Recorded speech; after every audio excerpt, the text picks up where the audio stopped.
President Recep Tayyip এরদোয়ানের পদত্যাগের দাবিতে উত্তাল তুরস্ক।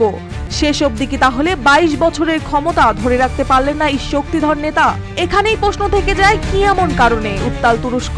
কেনই বা ফুঁসে উঠেছে দেশ তার বিরুদ্ধে? অভ্যন্তরীণ রাজনৈতিক দ্বন্দ্ব নাকি বহির্বিশ্বের উস্কানি? কি দায় এর পেছনে?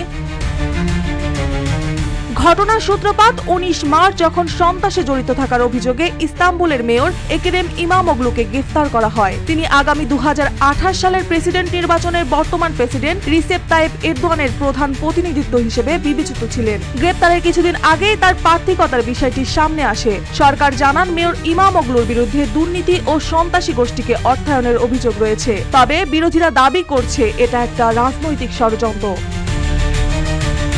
তুরস্কের রাজনীতি বর্তমানে উত্তাল। বিশেষ করে ইস্তাম্বুলের মেয়র একেরেম ইমামোগলুকে আটক করার পর থেকেই দেশ জুড়ে শুরু হয়েছে বিক্ষোভ। এই ঘটনার পর থেকেই বিভিন্ন শহরে হাজার মানুষ সরকার বিরোধী প্রতিবাদ করতে রাস্তায় নেমে আসেন। কিন্তু এরদোয়ান প্রশাসন জনগণের ক্ষোভ উপেক্ষা করে একের পর এক বিক্ষোভ দমনে তৎপর হয়ে উঠেছে।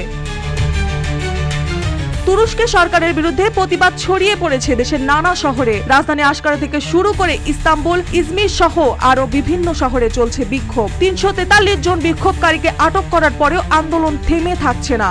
সন্ত্রাসী সংগঠনকে সহায়তা এবং ঘুষের অভিযোগে ইস্তাম্বুলের মেয়র একেরেম ইমামোগলুকে আটক করার পর থেকেই এই প্রতিবাদ শুরু হয়, যা এখন দেশব্যাপী একটি বড় সরকার বিরোধী আন্দোলনে পরিণত হয়েছে। যার রেশ ধরে আন্দোলনকারীরা এবার সরাসরি তুর্কি প্রেসিডেন্ট রিসেপ তাইপ এরদোয়ানের পদত্যাগের দাবি করছে। প্রেসিডেন্ট এরদোয়ান এই আন্দোলনের নিন্দা জানিয়ে বলেন, তার সরকার ভাঙচুর বা রাস্তায় সন্ত্রাসের আত্মসমর্পণ করবে না। তিনি আরো বলেন, জনশৃঙ্খলা বিঘ্ন ঘটলে তা কোনোভাবেই মেনে নেওয়া হবে না।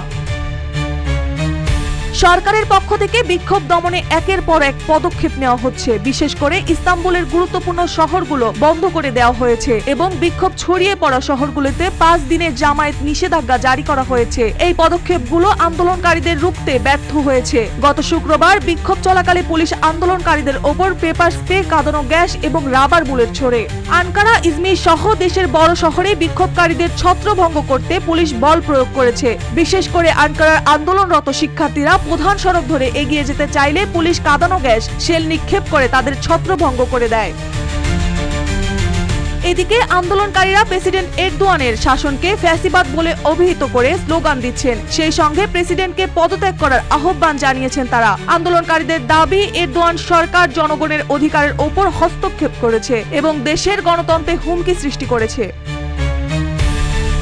এখন পর্যন্ত তুরস্কের চলমান বিক্ষোভ অব্যাহত রয়েছে এবং সরকার বিরোধী আন্দোলন আরো তীব্র হয়ে উঠেছে। বিশেষজ্ঞরা বলেন, আগামী প্রেসিডেন্ট নির্বাচনের আগে এই আন্দোলন সরকারের জন্য বড় ধরনের রাজনৈতিক সংকট হয়ে দাঁড়াতে পারে। তবে সরকার ও আন্দোলনকারীদের মধ্যে এই তীব্র সংঘর্ষের মধ্যে দেশটির ভবিষ্যৎ রাজনৈতিক দৃশ্যপট কি হবে তা এখন দেখার বিষয়।